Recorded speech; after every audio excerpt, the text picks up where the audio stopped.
20 years of excellence. Sun International Institute of Tourism and Management.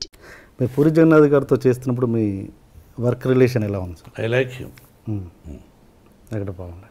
Okay. అంటే మీరు కొంతమంది దర్శకుల విషయంలో కొంచెం హార్ష్గా బిహేవ్ చేశారన్నది ఎంతవరకు వాస్తవం? పోనీ ఒక దర్శకుడు పేరు చెప్పండి.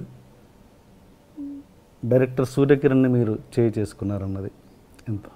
ఈ రోజున సూర్యకిరణ్ ఆ విధంగా చెబితే మీకు నా యావదాస్తిని మీకు ఇచ్చేస్తా. ఓకే. యావదాస్తిని మీకు ఇచ్చేస్తా ఈ రోజుకి అతను చెప్పిన. Okay, done. రాసేస్తా ఎంటీ పేపర్ మీద. మామూలుగా మీకు ఇన్ని క్రాఫ్ట్స్ మీద కమాండ్ ఉంది కదా, నాకు తెలిసి మీరు ఒక గొప్ప నటులు. అండ్ స్క్రిప్ట్ మీద కమాండ్ ఉంది, ఫైట్స్ మీద కమాండ్ ఉంది, అన్నిటి మీద ఎక్కువ కమాండ్ ఉంది. బట్ మీరు డైరెక్షన్ చేయాలని మీరు ఎందుకు అనుకోలేదు ఇప్పుడు? అంటే చాలామంది సెలబ్రిటీస్ కంటే మీరు అర్హులు. అన్నిటి మీద కమాండ్ ఉంది, 24 క్రాఫ్ట్స్ నాకు తెలుసు అనడం అవివేకం, మూర్ఖత్వం. తెలుసుంటే నేను ఫెయిల్యూర్స్ ఎందుకు తీశాను, ఫెయిల్యూర్స్ ఎందుకు వచ్చాయి తీశానని చెప్పను. ఎందుకు వచ్చాయి ఫెయిల్యూర్స్ అలా చెప్తే ఎవరు పూర్తి కమాండ్ ఎవరికి ఉండదు అండి. మా గురువు గారు కూడా అది 24 క్రాఫ్ట్స్ ఆయన హెల్ప్ చేశాడు, ఓకే, గౌరవించాడు, అట్లా వెనకేసుకొచ్చేవాడు. అన్నీ తెలుసు అని అన్నాను. తెలుసు, కొంత భాగం వరకు బాగా తెలుసు, కానీ సక్సెస్ అనేది మన చేతుల్లో ఉండదు. ఒకటి దర్శకుడిగా చాలా కష్టం బ్రదర్. ఓకే సార్, ఇంకా మళ్ళీ ఈ క్వశ్చన్ అడిగే ముందు మళ్ళీ ఈ క్వశ్చన్ ఎందుకు అడుగుతున్నారు, మీ ప్రూఫ్ ఏమైనా ఉందా అని అడగండి. మామూలుగా ఒపీనియన్ మీ ముందు పెడుతున్నాను నేను, అంతే. ఏంటంటే మోహన్ బాబు గారు రౌడీజం చేసి సెటిల్మెంట్ చేసి అలా పైకి వచ్చారు అన్నది ఎంతవరకు బిగినింగ్ కెరీర్ నచ్చి? I'm very happy for that question. ఒక్కటి ప్రూవ్ చేస్తే మీకు అర్థమైందా? ఒక్కటి మోహన్ బాబు గారు పలానా చోట చేశారని చెప్పిన రోజున మీ ముందే కాల్చుకుంది అనిపోతాను, అంత పదం అన్నాను. అండ్ ఇంకోటి అదే మాట అనేవాళ్ళు ఇది కూడా అంటారు, మోహన్ బాబు గారు దాసరి గారికి, పరిటాల రవికి అండ్ రజనీకాంత్కి బినామీ అని.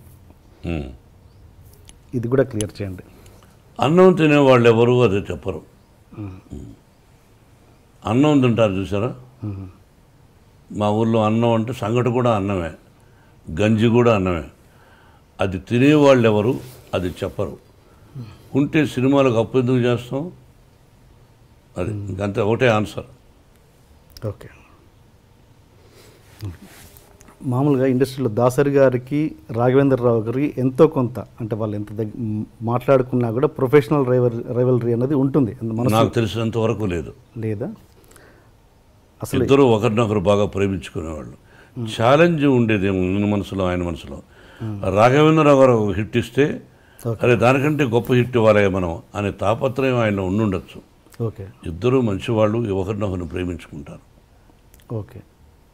ఇద్దరూ నన్ను ప్రేమిస్తారు. ఓకే. ఓకే, దానికి క్వశ్చనే లేదు. మీరు ఇద్దరు వాళ్ళతో క్లోజ్గా ఎలా ఉండగలిగారు అన్నది నా క్వశ్చన్. ఇద్దరు నా మంచితనం వాళ్ళకి ఇష్టపడ్డారు. అందుకే రాఘవేంద్రరావు గారు కూడా సొంత సినిమాలు పెట్టుకున్నాడు. ఆ సినిమా సూపర్ హిట్ అయింది, అల్లరి మొగుడు. ఆ కుటుంబంతోనే నాకు సన్నిహిత సంబంధాలు ఉన్నాయి. ఓకే. సరదాగా ఘర్షణ పడతాం, సరదా. అంతేగాని జీవితంలో అతను నాకు చెడు తలపెట్టడు, నేను అతను చెడు తలపెట్టను. ఓకే. అండ్ మీరు పెద్దవంశీ గారితో ఒక సినిమా చేశారండి, డిటెక్టివ్ నారద అని. ఫ్లాప్. ఆ సినిమా చేస్తున్నప్పుడే వంశీ గారి చేస్తున్నప్పుడు కొద్ది సినిమా చేసిన తర్వాత ఆయన వర్క్ నచ్చో ఎన్నొచ్చో తర్వాత సినిమా కూడా చేస్తానని ఆయనతో మీరు మాట ఇచ్చిన మాట వాస్తవమా కాదా? సినిమా మళ్ళీ ఈ సినిమా అయిన తర్వాత నా సినిమా నువ్వు చేయాల్సి వస్తుంది, ఓన్ బ్యానర్లను డబ్బులు కూడా ఇచ్చారు. ఈ రోజుకు మీరు ఇల్లు అడిగినా చెప్తాడు. ఈ రోజుకి అతని మీద నాకు గౌరవం ఉంది. సినిమా ఫ్లాప్ అయినంత మాత్రం అసమర్థుడు కాదు అతను, సమర్థుడే. ఫ్లాప్ బట్ ఆ ఫ్లాప్ అవడం వల్ల కంటిన్యూ చేయలేదు ఆ సినిమా. అంతగా ఎవరైనంతగా వ్యాపారమేగా. నేను హీరోగా పనికిరానప్పుడు నన్ను పెట్టుకోరుగా మీరు, వ్యాపారం అంతే. దాసరి గారి టాపిక్ దగ్గర ఆగిపోయాం మనం. ఆయన మీరు విపరీతంగా గౌరవిస్తారు గురువు గారని, బట్ తెలియకుండానే ఆయన్ని చాలా భయపడుతుంటారట ప్రేమతో. ఎవరు? మీరు. అంటే బిగినింగ్లో భయపడేవాడిని. మీరు భయపడ్డం కాదు, మీరే ఆయన్ని భయపట్టేవారంట. లేదా ఆయన ఎవరికి భయపడ్డు. నేనంటే ఆ ప్రేమతో అదే అట్లా దాసనారాయణరావు గారు నాకు భయపడతారు అని ఆయన లేని టైంలో నన్ను మీరు అడగకూడదు, నేను చెప్పకూడదు. ఆయన ఉన్నప్పుడైతే ఆయన ముందుగానే చాలా విషయాలు చెప్పేవాడిని. ఆయన నాకు భయపడతారనే పదాన్ని ఇప్పుడు చెప్పకూడదు. మీన్స్ ప్రేమతో అనేది సీరియస్ కాదు, నా ప్రేమకు భయపడచ్చు, అంతేగాని ఇస్ ఎ గ్రేట్ మ్యాన్. మీరు దాసరి గారు రాఘవేంద్రరావు గారి ఇద్దరికి మార్కులు వేయాలంటే మీరు ఎవరికి ఇస్తారు మీ సినిమాలలో? ఒక్క 0.5% అయినా. ఇద్దరు మేధావులే, దాసనారాయణ గారు ఆయనకు ఆయన, రాఘవేంద్ర గారు ఆయనకు ఆయన. ఇద్దరిలోనే ఎక్కువ ఫస్ట్ ఎవరంటే దాసనారాయణ గారు. అంటే గురువు గారు అని అది తీసేసి, గురువు గారు అన్న పదం తీసేసి ఇద్దరిని డైరెక్టర్స్గా చూస్తే మరి అక్కడ బాపు గారు కూడా ఉన్నారు, ఆయన చాలా గొప్ప వ్యక్తి. అంటే మీరు ఇద్దరు ఎక్కువ వీళ్ళతో చేశారు కాబట్టి అడుగుతున్నాను. చేయడమే కాదు, అతి సన్నిహితుడు. అది నేను చెప్పడానికి కష్టం, నా వయసు నా టాలెంట్ చాలదు. అండ్ వీళ్ళిద్దరిని పక్కన పెడితే, ఒక బాపు గారు కూడా పక్కన పెడితే, ఇప్పుడున్న జనరేషన్లో అంటే మీరు చేసిన సినిమాలలో ఎవరు బెస్ట్ అనిపించవచ్చు? బెస్ట్ చెప్తారు మీరు? మీరు చేసిన అన్ని సినిమాలలో దాసరి గారు రాఘవేంద్రరావు గారిని పక్కన పెట్టి, బాపు గారిని కూడా పక్కన పెట్టి, వేరే ఒక డైరెక్టర్ పేరు చెప్పండి, మంచి బెస్ట్ డైరెక్టర్ అని. కేఎస్ఆర్ దాస్ గారు ఉండేవారు. ఓకే. అండ్ ఇప్పుడు యంగ్ జనరేషన్లో రవిరాజ పినిశెట్టి, కేఎస్ఆర్ దాస్ గారు అప్పుడు, ఆ జనరేషన్ తర్వాత Ravi Raja Pinisetty, B Gopal. Yes. And ఇప్పుడు ఉన్న యంగ్ జనరేషన్లో మీకు నచ్చిన డైరెక్టర్, ఫలానా డైరెక్టర్తో నాకు చేయాలని ఉంది అని మీకు ఏమైనా కోరిక? నాకు ఎవరితోనూ చేయాలనే దురద లేదు. ఓకే.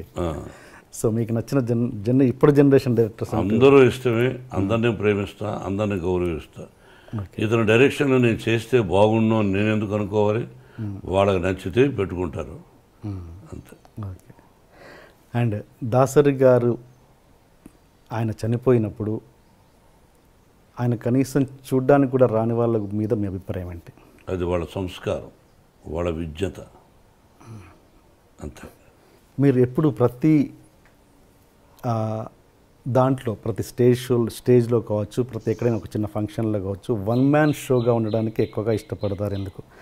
మీరే అంతా అన్నట్టుగా వన్ మ్యాన్ షోగా ఎక్కువ మీరు ప్రిఫర్ చేస్తారు? ఎందుకు? మీరే ఎక్కువగా మాట్లాడాలనడానికి, లేదా మీరే వన్ మ్యాన్ షోగా ఉండడానికి ఇష్టపడతారు? నాకు అర్థం కాదు ఆ ప్రశ్న.